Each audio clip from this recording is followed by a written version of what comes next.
welcome back to The Bottom Line. Don't miss a second of this show or any of your Now Media TV favorites, streaming live or on demand wherever and whenever you want. Grab the free Now Media TV app on Roku or iOS and enjoy instant access to our lineup of bilingual programming in both English and Spanish. Prefer podcasts? Listen to The Bottom Line anytime on the Now Media TV website at www.nowmedia.tv. Covering business, breaking news, lifestyle, culture, and more, Now Media TV is available 24/7, so the stories you care about are always within reach. We're back, and in this closing segment, I'm here again with Melissa Pickett, and to really talk about some of the hard things in life and business, and all of this ties so close to what she does as a legal nurse consultant. To be in that field is quite unique, and to be able to handle the situations that pop up is pretty crazy to me. Right now, I want to talk about the glue that holds leadership in teams together. Trust. Big word here for a lot of people. I struggle with trust sometimes, and it's easy to break. It's hard to rebuild, but essential for lasting success. So it is such a pleasure to have you here. Thank you for being here with us. I'm excited to talk about trust with you. And like I said before, this is The Bottom Line. I like to get right to the point and talk about the things that really matter. Mm-hmm. And with our audience, trust is something that every business has to operate on. Our teams look up to us as leaders, business owners, entrepreneurs to make the right decisions, to steer the ship away from the iceberg, and to keep their best interest at heart and in mind. So I've got to ask, why is trust the foundation for everything in leadership and teamwork? Because like you said, it is the glue, right? Really, if you lose that trust and don't work immediately to build that back up, I don't know if people can ever achieve that truly again, because it brings the doubt, it brings all of those other things that are in our head, the other voices in our head, right? Just, they talk louder than anything else when you don't have trust. And there's a lot of that in the world, which then triggers us when we're working and building those leadership roles. Accountability, I know we've talked about it a couple of times, but being accountable, it's not about not making a mistake, because nobody in this world's perfect. None of us are. We strive every day to be better is the goal, but we're still not perfect. And I think having that conversation and knowing that I made a mistake and voicing that, I'm not sure how to fix it yet, but I'm willing to have the conversation or think about it and we can come back to it.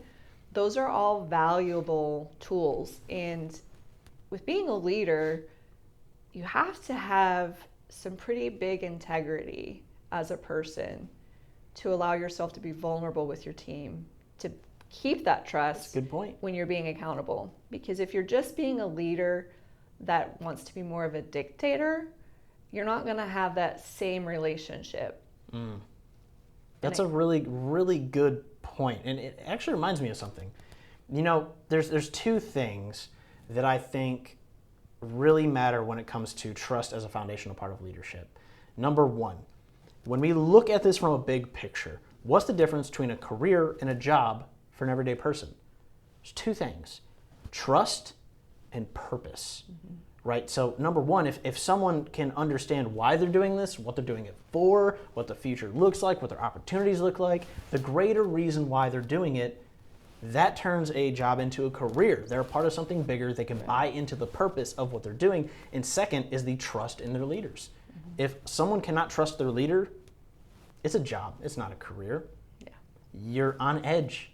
You don't want to give that person everything you've got because you can't trust them to do well with what you're giving them. Correct. So I definitely can understand that. And a fun question I'm going to ask you, especially coming from the medical field, this one's kind of interesting. What is one of the fastest ways a leader can unintentionally break trust with their team? By letting them down.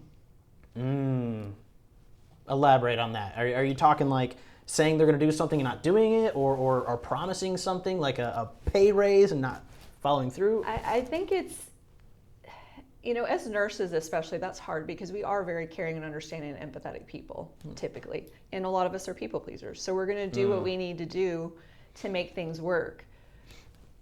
But that doesn't mean that we have respect and trust the people we're around. So if you're a leader and you're not addressing the true issues or the problems at hand, you're just giving me fluff or handing me a free pizza or, you know, those things. And those things are important, but that's not how you fix it. Being present, truly working towards getting a solution, even if it takes time, and having that communication. I think at least a lot of instances I've had with leadership is they do feel that they can kind of cover some of that up by fluffing this over here. Yeah. But we're not talking and having that more difficult conversation about why is this not working or why is this not doing well. And another piece is consistency, right? You need to, I always say, when I was interviewing a lot of people, I would say I'm always looking for someone that's fair, firm, and consistent, because that's how I try to present myself. And it's very basic, but it's I like truth. that. Can you repeat that again? Those are three really powerful things. Please repeat that. Yeah, so being fair, firm, and consistent.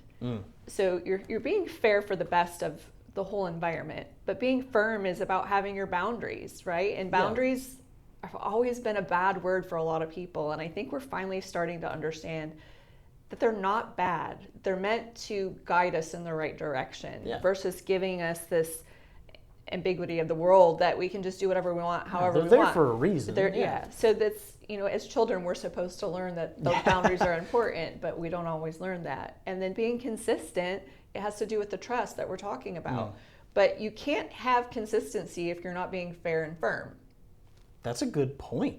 That is a really good point. So the kind of are like the main ingredients, in my opinion, for the basis of success, because those create a much better understanding. Because I'm going to go to Susie just like I'm going to go to Becca to have a conversation, because regardless, they're completely different situations. Being fair and firm and consistent is having those same support systems, whatever they are. And I know when I did that with like the student nurses I had and all those that I've trained, like giving them some responsibility, but also being that person with them to be like, okay, no, we're not messing around. This is serious. We need to be taking care of this, and this is what you need to learn from today. Yeah, and I can also imagine as you're helping other nurses become legal nurse consultants. You know, we've talked about this a little bit before off camera, but you know, you're also working on filling a role as a leader for other nurses that want to travel this road, take this path. So it sounds like you've got to instill some of that to them. You've got to model that, lead by example, so to say, so they can also learn how to be fair, firm, and consistent. Yes. So I can see how that not only bleeds into being, you know, a legal nurse consultant, but being the leader and trainer of others that are pursuing that field. So how can, this is a really big question actually. This is one of the most important questions, and a lot of people can never really find that answer. What is one of the best ways we can repair trust with our team once it's been broken? I think sometimes it's getting dirty and doing the work with them. I like that. It hits with a motto of mine of lead by example. That is right up there. Elaborate on that a little bit. Can you give us an example of like maybe where you've experienced that yourself? Sure. Well, I was a charge nurse a lot. So one job I took, they had wanted a charge nurse from the outside. They did not want to promote within because there was a lot of dynamics going on there at the time. And when I took the job, I was actually told by my boss, like, hey, you're probably not going to be liked by a lot of people in the beginning because there's a lot of people that wanted this job and we're not giving it to them, even though we've told them this is probably what you're going to be looking at. Are you okay with that? I really wanted the job. I'm like, okay, I'm sure I can figure this out. But I think the way that I really earned the trust the first, and again, I had to learn this myself. I didn't know it. I was just trying things to see if they would work and connecting with people. But when they could see that I was willing to step away from my duties as a charge nurse and truly support everyone on staff, I didn't care if it was the physical therapy team, the occupational therapy, the pharmacy team, like whoever needed something and we needed to get it done to move forward, I would adjust what I was doing to make that happen so that they could see that they could count on me. Yeah. Not in a way of doing it for them, but sometimes it was standing next to them going, okay, we've done this a few times. Can you show me how to do this so that I can walk you through it, right? Because if I can a lot of nurses will say we'll do one, teach one, right? So we do something and then we're teaching it because we want that support within our system. So, and as a nurse, if I'm going to have like a CNA do some of my responsibilities, I have to know that they're competent to do that because it's still me that's responsible for that. So you have to be able to show me that I can depend on you, but growing trust is by actually getting into the weeds a little bit, walking through them and not being afraid to... Yeah, showing you're willing to do it too. I think that's something that's overlooked a little too easy in business nowadays. And, you know, this has been an absolute incredible conversation. Where can people find you and follow your work to continue learning more about you, what you do, and how can attorneys find you? So that's a great question. I have a great website. It's Peaceful Views Consulting. It's got some information and some links to how to get a hold of me there. You can book a call with me as well. I post regularly on LinkedIn. There's a lot of information out there for attorneys and nurses. You'll see a lot of aspects of me on LinkedIn. I like to really be authentic as possible so you get to enjoy my life as it is, not just as a legal nurse consultant. And then I do some posts on TikTok and some Instagram things as well. But not hard to find. You can look me up and I'm happy to have a conversation about it. It was such a pleasure having you here with us today. And, you know, we talked about a lot of good stuff, you know, sharing from, you know, wisdom from leading with calm to, you know, releasing stress of others and tackling through really hard conversations and building that lasting trust. These are all lessons every leader really needs to learn and to hear from people that have been through it. And to our viewers, remember, success isn't about doing more. It's about focusing on what matters most with intention and integrity. That's the bottom line. And I'm your host, Ryan Herin. Thank you for watching, and we'll see you next time.